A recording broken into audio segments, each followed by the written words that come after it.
And cool, we're live.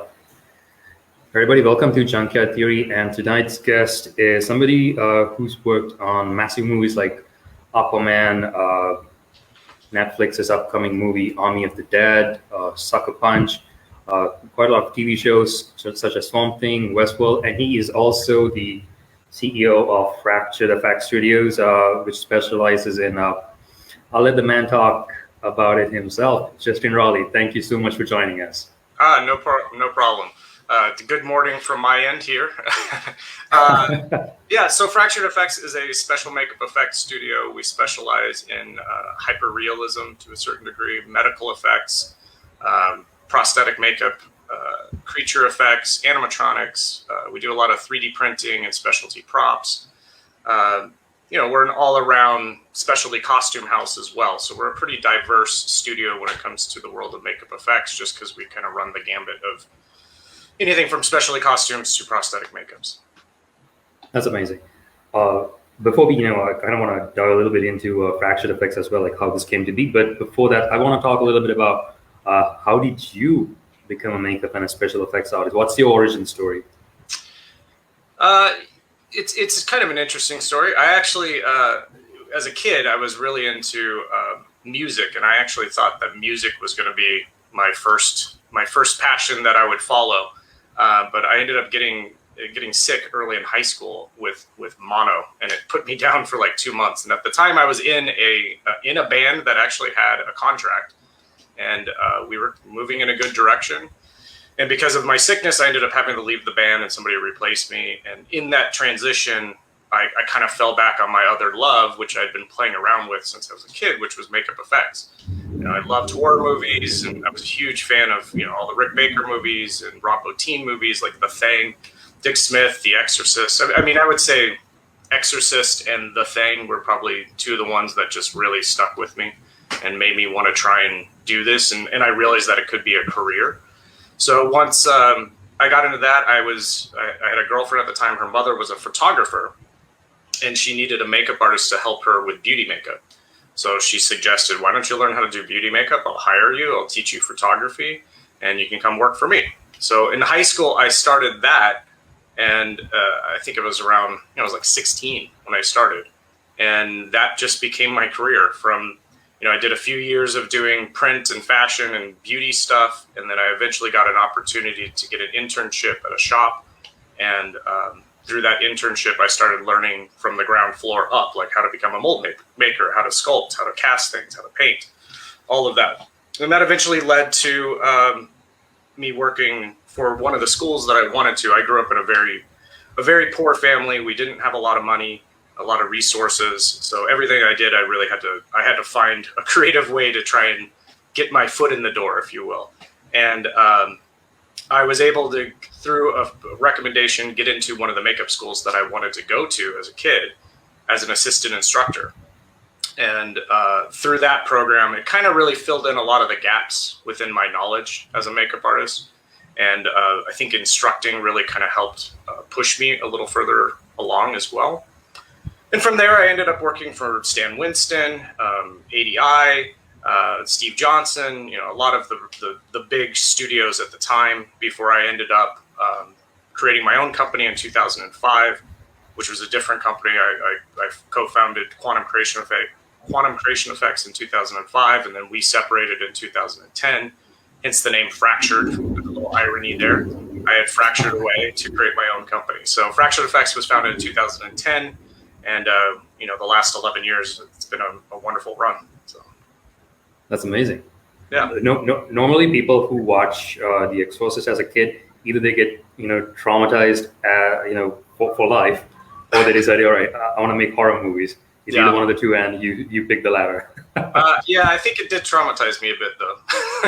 But no, I just, once I found out that it was a creative art and I understood the process to it, I was just, it's like being a mad scientist. You kind of get to play with a bunch of different chemicals and materials, and really it's very out of the box thinking, and I really enjoyed that a lot.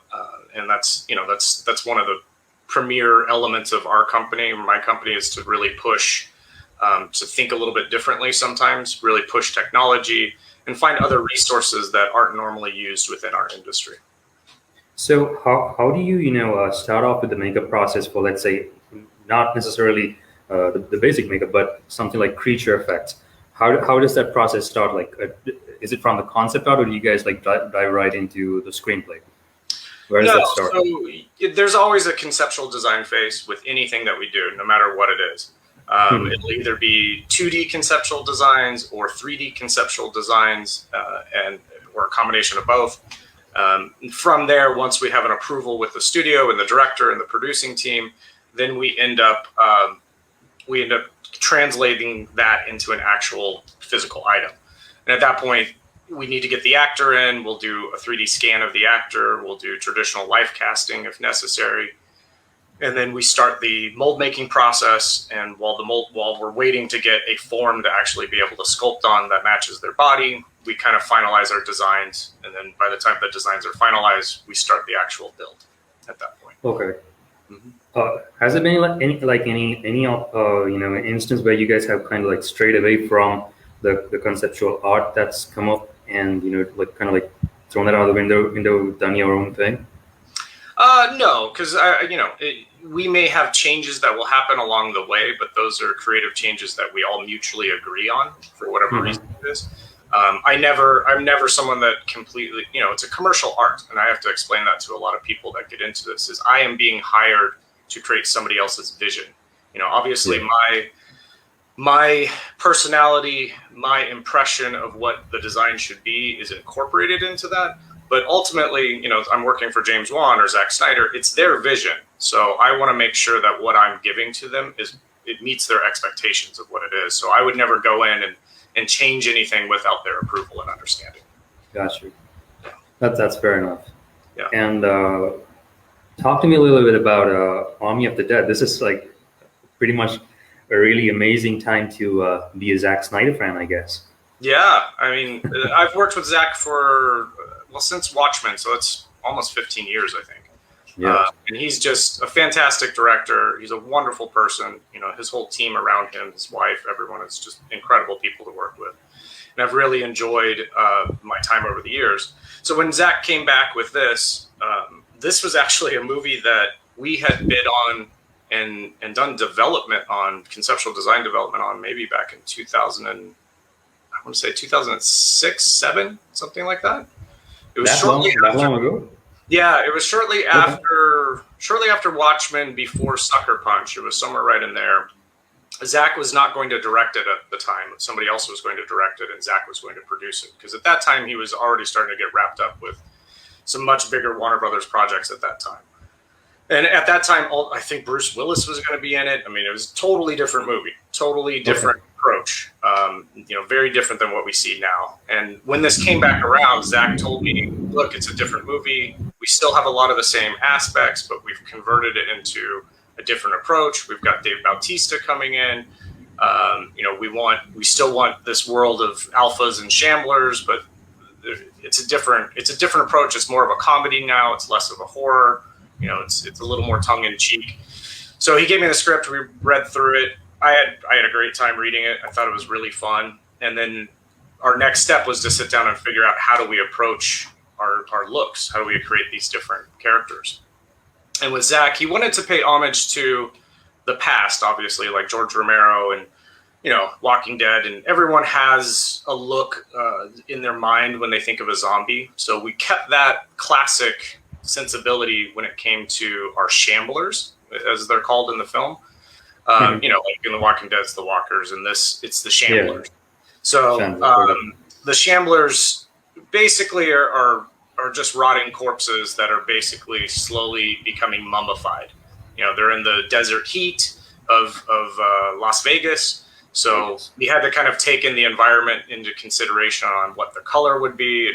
And we ended up creating a very leathery look. So, they start kind of, basically human. They start to look like they're bruising and decomposing, and then they start to become more gaunt. And then eventually they start to become more mummified looking and really, really crispy. Is the only way I can kind of explain it. The other side of it is this other breed, which is you can see in the trailer, there's this Zeus character this alpha character. And with that world, we don't really know where Zeus comes from. We don't know his backstory really, so we're not, at first you don't really know where the source of infection has come from. But what you realize is that this infection, when he bites you, he turns you into these really hyper powerful, almost amped up creatures. You're not a zombie. You're very fast moving. You're very intelligent. You're very aware. And eventually it just starts to almost make you pigmentless. You just become very, very pale, almost translucent looking, which you can see a lot in Zeus. He's obviously the most evolved out of all of them. Yeah. And he also wanted them to not look weak. So we made them look extremely powerful by trying to create as many muscle striations and vascularity and just make it look like there's no fat at all. So all of our stunt people had to lose a ton of weight and maintain a specific body type, which they're used to doing, but it's still very hard when you're working in the heat of New Mexico. So with that was our first task, was how do we figure out, what's the polar opposites of these two looks. So we spent maybe 6 weeks or so doing conceptual designs before we got our approval. And then we started looking at actors and basically went right into the build from there. That's cool. And I think the movie's releasing on Netflix sometime next week. So this Friday. This Friday here. Okay. Yeah. So it's the 21st here. I'm not sure in other parts of the world, but I know here it's this Friday. And here you can also see it in select theaters right now as well. Yeah. So fingers crossed, and looking forward to seeing your work on that movie. Hopefully. Yeah, there's also just a note, they should be putting out a big featurette with it as well that shows a lot of the behind the scenes process. So you take a look at that as well. Yeah. Definitely. I'm going to keep an eye out for one particular guy. Thanks. And functionality versus aesthetics. This is something that I kind of wanted to touch upon a little bit as well. How does that factor in when you guys are designing prosthetics? Good question. So for me, it's always I never want to design something that's not functional ever. So a good example of that is Swamp Thing. Like if you look at the Swamp Thing suit, this is a hulking giant beast of a man who has a fairly large suit on him as well. It had to go in the water. It had to do a lot of tasks that you don't normally have to do in the real world with prosthetic suits. Water is usually a no-no. It's one of the hardest things to deal with a foam rubber suit, because it basically it's like a sponge, and that thing will just eventually rip apart as it becomes too heavy with water. So that was a design that function was the key aspect for it. It had to be functional. So it was designed more like a prosthetic makeup, where it's all in sections that gets attached to a suit, opposed to just a full suit that someone gets into and wears. It's really something that was designed so the shoulders could move really well. He could bend at the waist. He could squat. He had zero limitation in range of motion, and that was key for me. I did not want it to feel like he had to force his way to move. And Derek Mears, who wore it, did a fantastic job, and he's done a bunch of articles promoting the quality of the suit from our team. Just that he calls it the Cadillac of suits, because he was able to kind of do anything he wanted. He was stuck in the face makeup and head makeup for the entire day, but he could get out of the rest of the suit at any point if we had time. We could interchange them if they were too wet. Part of the water function that we designed a whole approach where the interior was actually almost heavily perforated. So the moment he got out of the water, instead of the suit holding all of the water, it would just wick and dump out of the suit. So it would still be wet, it would still be heavy, but not like it would have been if we did a traditional suit. So we completely redesigned our entire approach to make sure we had something that was functional. So, and that is always the case with every design that my company deals with, is we want to make sure that it's as functional as possible. And if there are limitations that we can't do practically, then it's something that we would have a conversation with visual effects, and we would start talking about how do we create an amalgamation between visual effects and practical creature effects at that point. So I'm always open to visual effects. I understand that we have limitations with what we can do, but we always try and push, like, let's get 90% of this as something that's real in camera, and then that 10% that gives us a little range to push it a little further if necessary with visual effects. That brings me to my next question: VFX and special effects, like that sweet combination. Like I think we kind of like saw that back at the start of the 90s, even the 80s, I guess 80s, 90s, and like Jurassic Park kind of like took it to like a whole another level. Yeah. So you said you kind of prefer at least 90% being special effects, and then I guess visual effects enhancing what you guys have done practically. Yeah. So how does that process kind of like work? Have there been any instances where you're like, okay, this cannot be done in special effects, so we're definitely gonna have to go ahead with VFX? And a good example of that. Sadly, on the first Aquaman, we designed the trench creatures, and we built 12 fully functional suits for stunt performers to wear. They were in stilts. There was still VFX that was going to be added to them. But what we realized, basically, by the time we were done with the build, is that the environment that they were going to shoot in, and it's not really our fault, it's sort of everyone came together to realize, this is not going to work as a practical suit. It's a bummer that we've spent all this money. We're still going to scan everyone. We're still going to do all these things. But the environment they were on was on a fully gimbaled ship. So the whole thing is moving all the time. And they were also dumping in hundreds and hundreds and hundreds of gallons of water. So it looked like they were on a storming ship. And originally, all the water was supposed to be visual effects, and the boat wasn't supposed to move. So James decided that he wanted the boat to move. He wanted real water because it looked better. It looked much better, and it would save them so much money in visual effects that we all just decided, look, it's not worth sacrificing the look of the water and the movement and everything that we're getting practically with this set to do practical creatures. Let's utilize the assets that Fractured created, but we're going to end up doing most of this in visual effects. And there's a few shots where early on it's a guy in a suit that's partial VFX, but as it got into the action and the numbers that he wanted within the scene, it all became visual effects. So that happens. But typically when we're in the design phase, this is where we figure out how much is visual effects, how much is us, and what scenes are completely visual effects because they're flying through the air or whatever it is.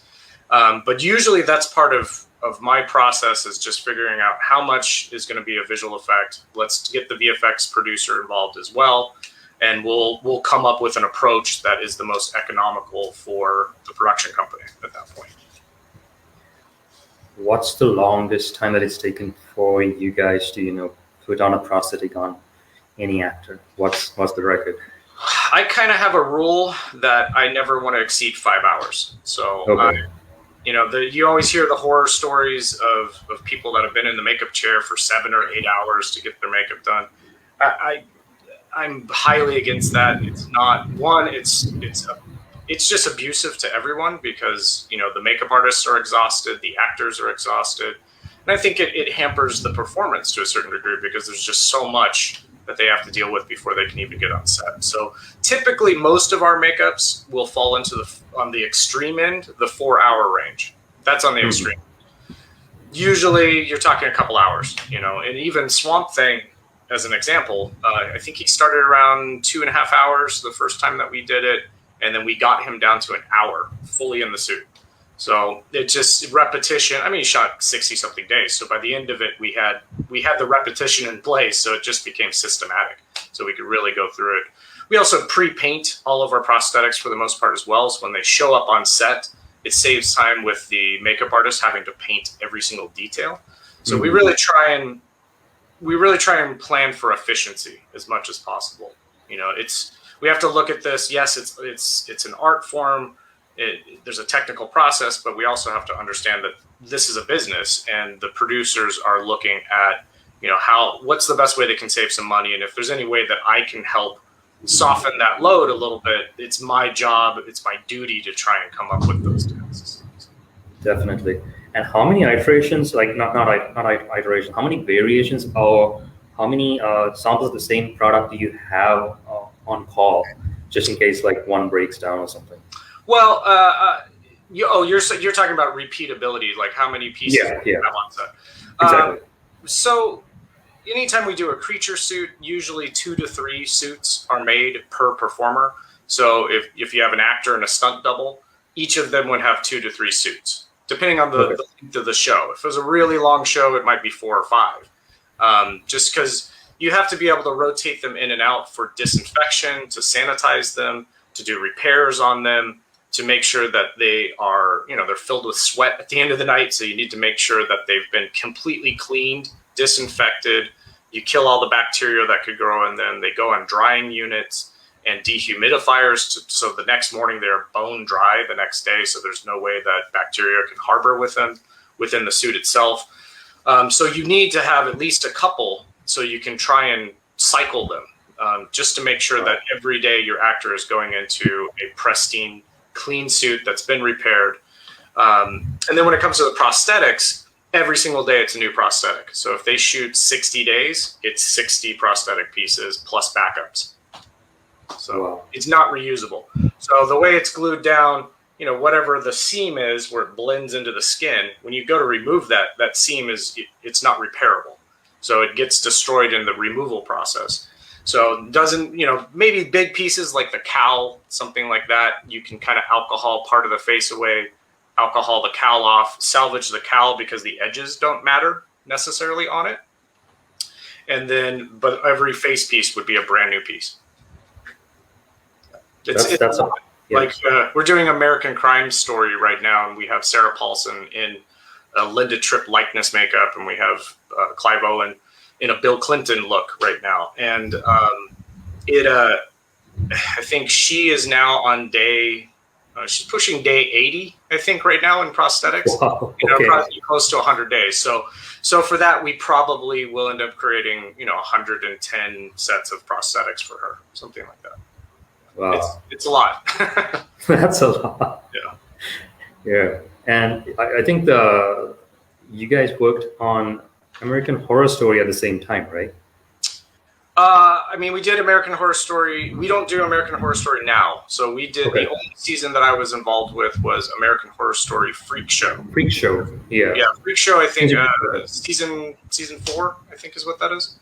Season 4 or 5, I guess. I remember I mentioned it because I remember Sarah Paulson had like 2 heads, and you guys actually ended up creating a prosthetic for that one as well, right?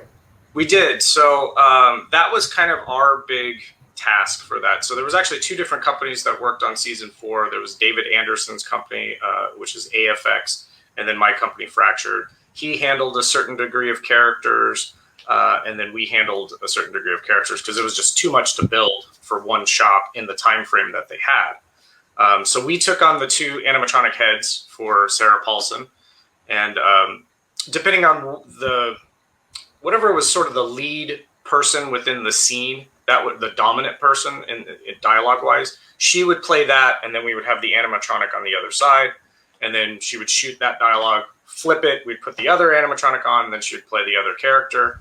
And there's a lot of visual effects, obviously, with that because they did split screen.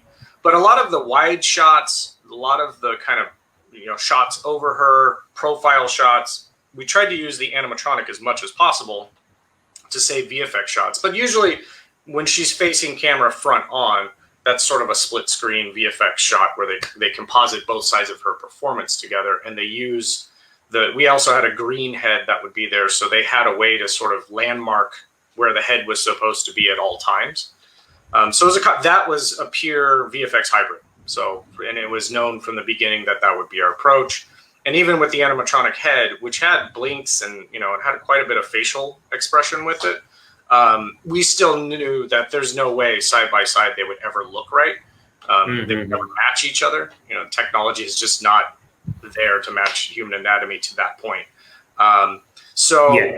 It's getting closer for sure. But with that, there's a lot of shots where maybe the neck down is the animatronic, and then this is just, the face is digitally composed onto it.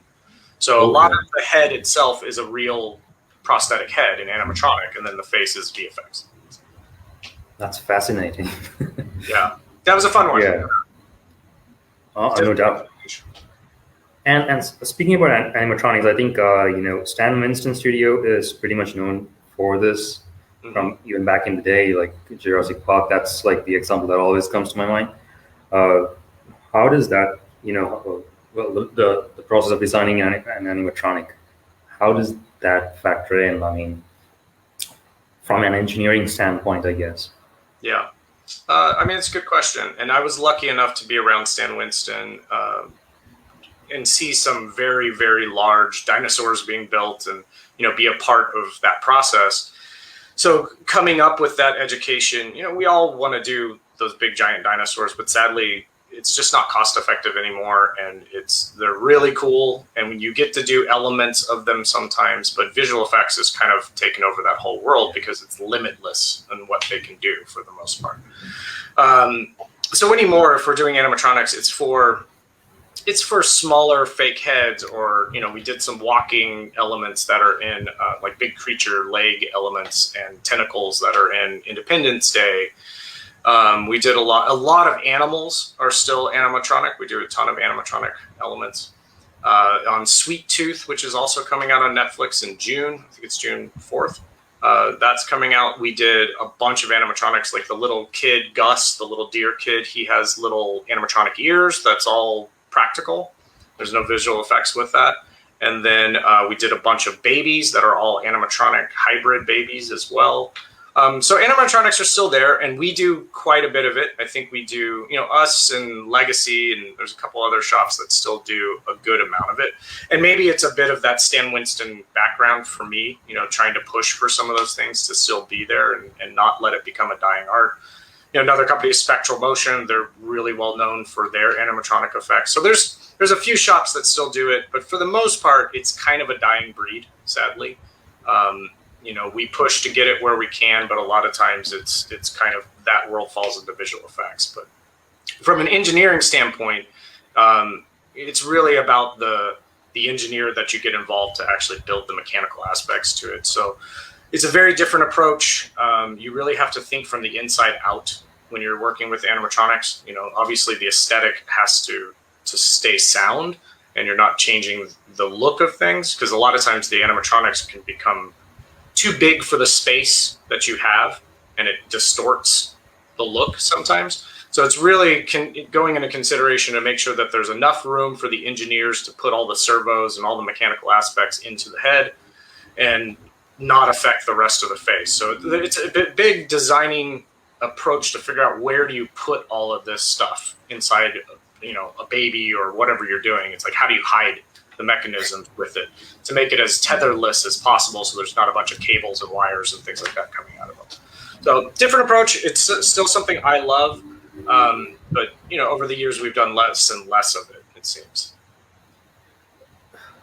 It's honestly sad because there's some, I don't know, magic when you see something which is like an animatronic, and like I don't think VFX has necessarily been able to 100% replace that sense of realism. And it is becoming better and better, but the moment you see something like a VFX dinosaur or something like that, that's CGI. But I never would have guessed, what you said, those examples, for the ears, the babies, no, it still stands.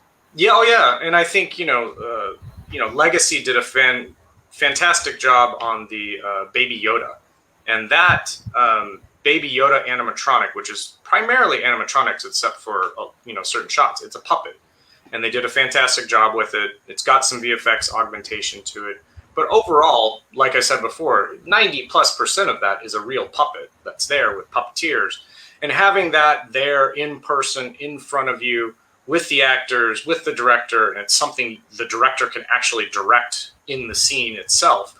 Having that as an asset, even if it's mostly getting replaced by visual effects, having something that's real there, that's tangible, I think makes a huge difference. And it ultimately makes, if it becomes mostly visual effects, it ultimately makes that visual effect look more real. So in Sweet Tooth, which is coming out, that was the push, is, look, let's kind of ride off of the hype that's happening with Baby Yoda. Let's push for more animatronics. And, we did a lot of animatronic characters for that. And I mean, honestly, almost every character that we created, there's a handful of makeups that we created for it that are non-animatronic, but most of the critters that we created have animatronics in it. So there's a resurgence. It is coming back, but it's just picking and choosing your battles and convincing a production company that this is the right approach for you, and getting them to understand that if you want to go down this approach, there's a lot of upfront time that's required for us to develop it, to test it, to practice with it. And you have to treat it like a stunt performer or someone like that, where we need time to rig it. We need to be able to get into the set. We need to actually develop how we work within the set. And it's retraining people that have never done this before, because that generation of filmmakers is gone to a certain degree. So, I'm lucky enough to be in a position where I can kind of re-bridge that gap again. And I definitely want to continue doing that.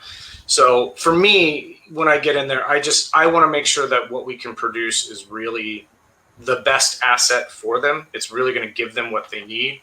I'd never want to be in a position where I provide an animatronic for them and it's just not enough, and it should have been a visual effect. So I'm always honest with myself, even though it's cool to make them. If I don't feel like I can give them, like I said, if I can't give them 90% of what they're asking for, I'm probably going to suggest that it becomes more of a visual effect at some point, because I want to be realistic, and I don't want them to look at our work and be dissatisfied with our work. So they just have to be smart with it. And at the end of the day, you want what's best for the project at the same time. So absolutely. Yeah. Absolutely. Yeah. So how long do you, how early on do you guys join a project, and how is it different when it comes to TV versus film? I would say TV used to be incredibly fast paced, and I would say standard network television is. But when you get into shows like a Netflix show or an HBO show or a big, cinematic kind of show like that, where it's on cable, anymore, you're getting more and more time, which is fantastic. It's becoming more like working on a film. It's still shorter deadlines, but you get it. They understand the process. Like, they would never be able to do Game of Thrones or a show like we did on Cinemax, The Nick, where it's all medical effects. They'd never be able to do that unless they understood how much time it took up front and how much time they needed to lead. Swamp Thing is another perfect example. With Swamp Thing, I was involved probably 8 or 9 months before filming.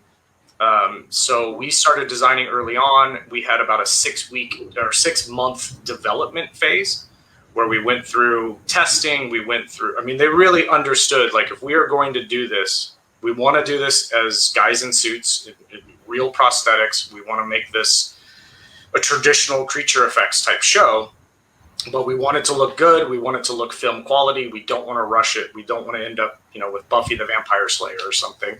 We don't want it to feel like TV quality. It has to feel cinematic and real, and these are iconic characters. So they knew, all the producing team knew that they had to push the studio to give us the time we needed to develop it. And we did. And, luckily, we did a full prototype at the beginning that wasn't even a sculpted piece, that was just testing materials and movement and function and testing the water that I told you about before as well. And there was just a lot of R&D that we had to do up front before we ever started building it. So basically we built a prototype and figured out what was wrong with it, and then rebuilt it, with the knowledge that we had from destroying the first one. So that used to be the way of this industry. Film or television used to have a huge development phase to be able, well, maybe not television, but film used to have a development phase. And that had gone away for quite a while, and our timeframes got really crunched. But within the last 10 years, it started to come back, where they realized, if we give them the time to do it, it looks amazing. Let's plan ahead. And you get the smart producers that understand that. So more and more, I would say, for us at least, TV and television are kind of getting on par with each other. with prep time, especially big creature-y type stuff or costumes or things like that. You get a considerable amount of time with them now. But television still is the shorter window, although it's gotten much better. I think you guys set the bar and like standard with Swamp Thing, because the moment I saw the costume, I was like, whoa, like I haven't seen something like that on television like before. Yeah. And it's too sad that it got canceled. Like I still don't understand why. I mean, me either. Me either, because I think it's a really brilliant show. I mean, it fits the ideal of what Alan Moore had kind of put forward. It has a little bit of a modern twist to it. I thought the acting was great. The scripts were great. Visually, it's great. And up until the moment where we found out that we were being canceled or cut down at that time, we were supposed to do 13 episodes. We only did 10, and that was a last-minute decision. So we had a lot planned for the show. There was a lot of other big creature and other elements that were coming. And sadly, the studio, I don't think the studio really understood what it was. I don't think they really, I think James Wan, his whole team at Atomic Monster, and, most of the other producers, writers that were involved, we all had a vision and an approach, and really believed in it. And I think a lot of people felt like we were doing a fantastic job. But then at the end, I think ultimately the studio heads wanted a different vision for the show. They wanted something that maybe wasn't so dark, maybe a little more CW-like, where it's a little more Supergirl universe. And sadly, it was a very expensive show for them because it's epically large with giant water tanks. I mean, we built a full water tank set. No TV show does that. It's definitely, they spent a lot of money. In the DC universe, the app that they had put out was not doing well. So I think between the studio not really liking it and, maybe some issues with DC Universe, it became too expensive for them, and it wasn't the direction they wanted. And they cut out those last 3 episodes. We had to scramble to get the Floronic Man in that very final episode.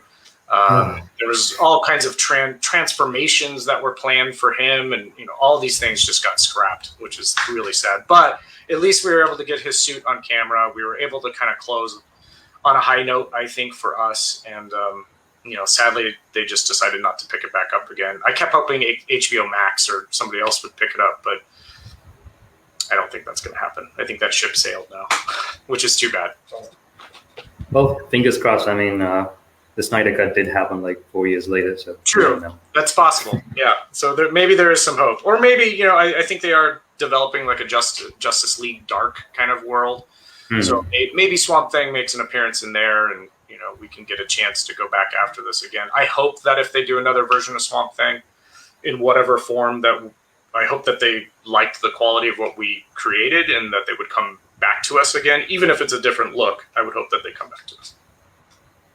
Fingers crossed on that too. Yeah. And Raptured Effects. So you guys, it's not just the motion picture industry, but for medical as well, like you guys create prosthetic bodies and stuff. So talk to me a little bit about that. That's something different. It's interesting. So you mentioned medical.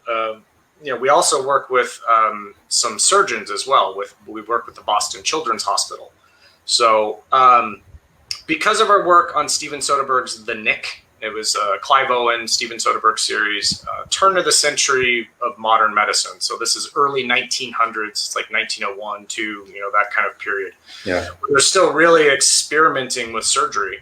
So on that show, every episode, we had some major surgery that we had to recreate. And it was recreated. I spent about a month going to the Burns Archives. It's a medical archive that's in New York. It's in upper Manhattan. And I would go in there, and Dr. Burns, who owns this, it's actually in his home, he has this big brownstone building, and it's 4 levels of just historical artifacts, medical artifacts, like stuff from the Civil War, from early 1700. I mean, there's amazing, amazing stuff in there. So every surgery I would have in the show, I would come to him and say, look, we've got placenta previa. We have somebody that we have to do a cesarean section on. What do you have from the turn of the century? What were they doing? And he would provide me with just insane details, like, you know, doctors' handwritten notes on how this surgery went, and no, the patient died, they bled out because of this. And, you know, it was all the trial and error of what they went through. And the writing team as well in the Nick utilized the Burns archives to get a lot of our information as well. So, you know, it's scripted very realistically, and we were trying to match all those details. But he even had like stereoscopic images from the time, so you could put on these weird glasses and you could almost get a three-dimensional look at the actual surgeon's photograph of them doing something. Really amazing stuff. So because of that, because of our level of attention to detail and recreation of all of the internal tissues and all of the elements in there, I got a call from the Boston Children's Hospital, the head of the simulation program at Boston Children's. So this is a program that isn't necessarily just to train students. It is to allow surgeons a chance to actually have a practice run at any complicated surgery that they're trying to do. So through the use of technology with 3D printing, CT scans, you know, they were building elements in the computer, but it was missing all of the fidelity and haptics of real tissue. You know, it didn't look aesthetically correct. So Dr. Peter Weinstock at Boston Children's contacted my agent, and we got together, we spoke about it, and we ended up creating about a year-long initial endeavor to develop a neurosurgery model based off of a real patient for an incredibly complicated endoscopic surgery where they're drilling a little small hole in the head, and they have to go down all the way into the middle of the brain to the third ventricle. And it's for hydrocephalus. It's swelling on the brain. There's fluid. The child's going to die, or they're going to be brain dead from all the pressure. So they go down. They basically bore down inside your head, and there's this little tiny membrane that's inside there, and they have to puncture it, and it releases all the fluid back into your body. But there's a little artery that's underneath that little membrane that's there, and if they go too deep and they puncture that artery, they can't see anything because the person bleeds out, and there's no way to correct it. So it's hypercritical. And at the time, there was no training model in existence. There's nothing for these surgeons to even practice on. So we worked with the surgeons at Boston Children's in the neurosurgery lab to basically, we even went in and learned the surgery ourselves on a cadaver, so we could actually understand the tools and the angles and everything that they need to do to create the surgery.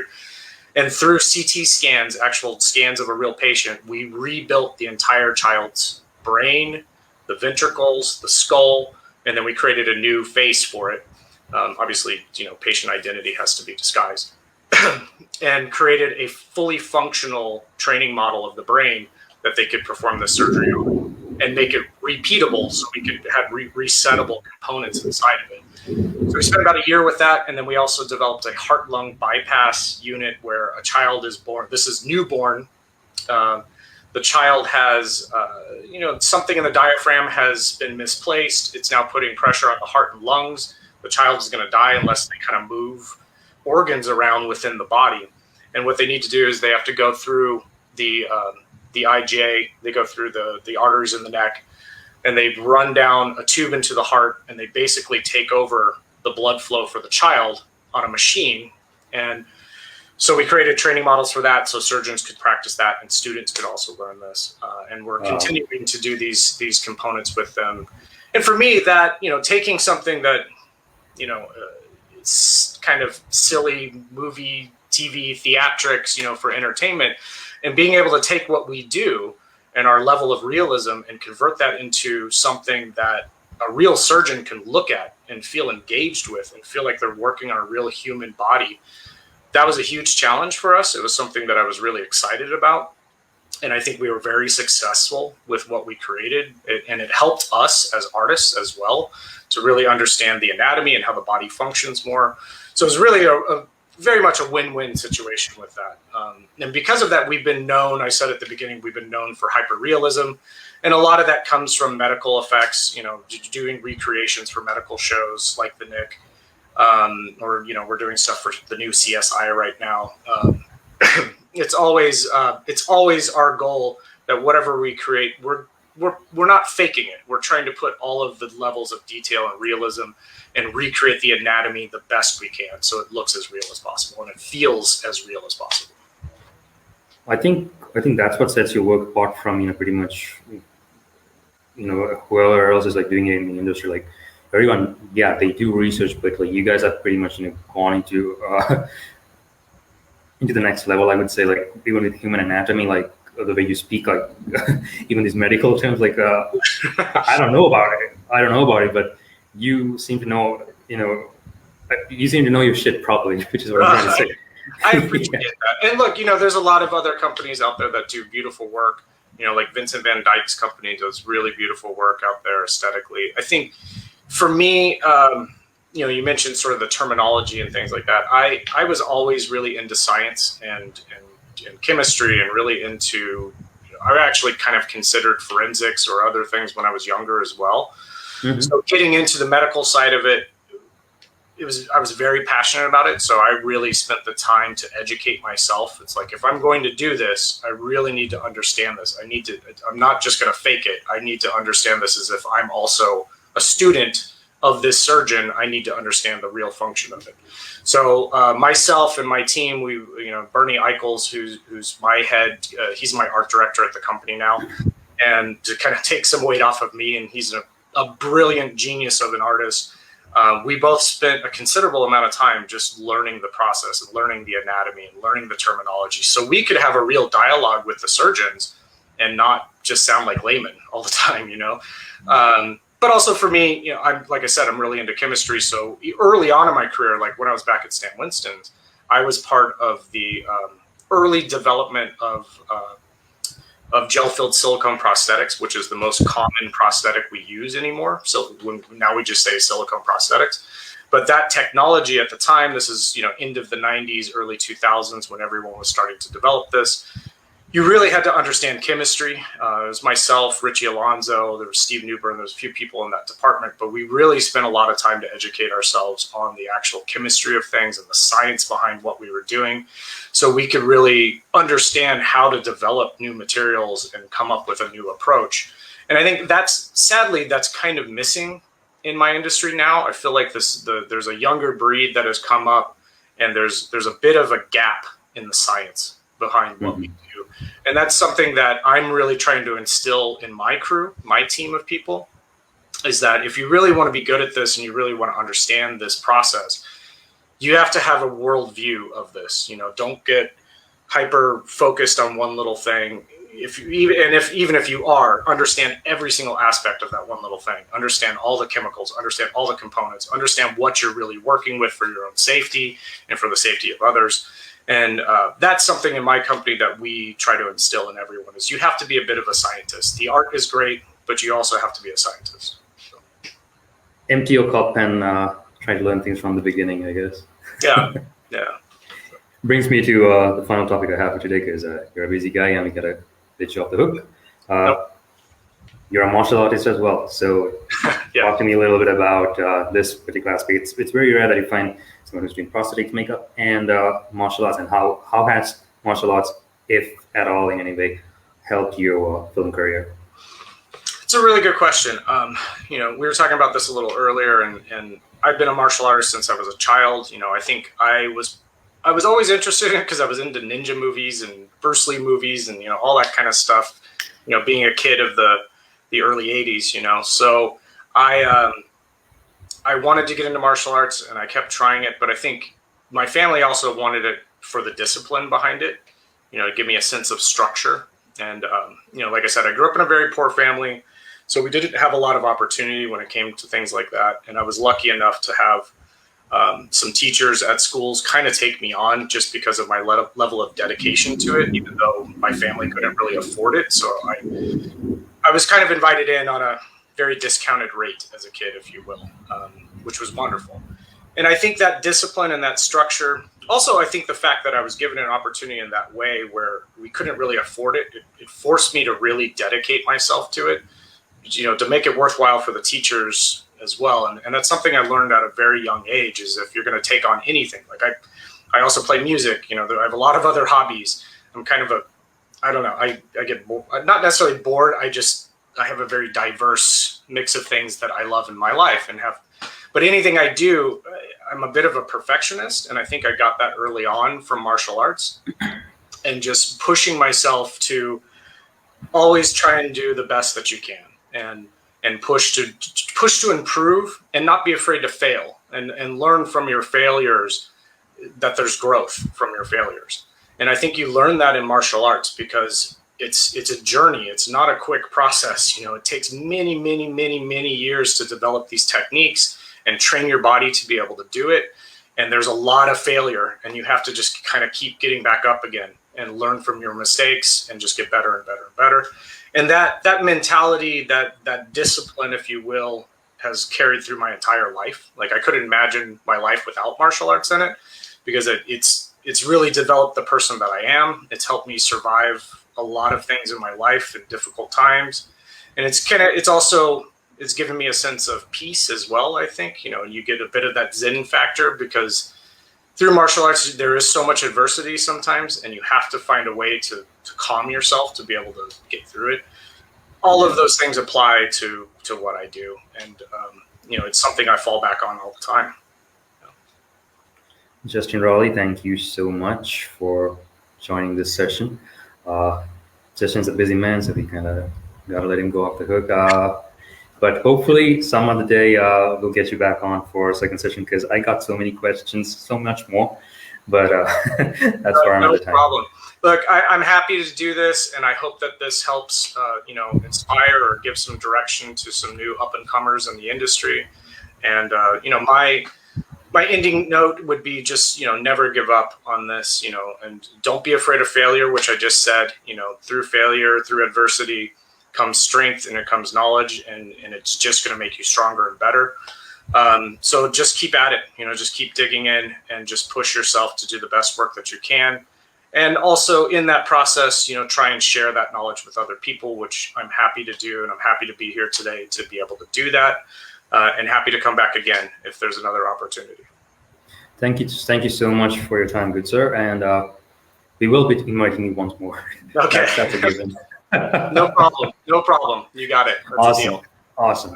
All the best with everything that you do. And till next time, this is Junkyard Theory, folks. Thank you very much.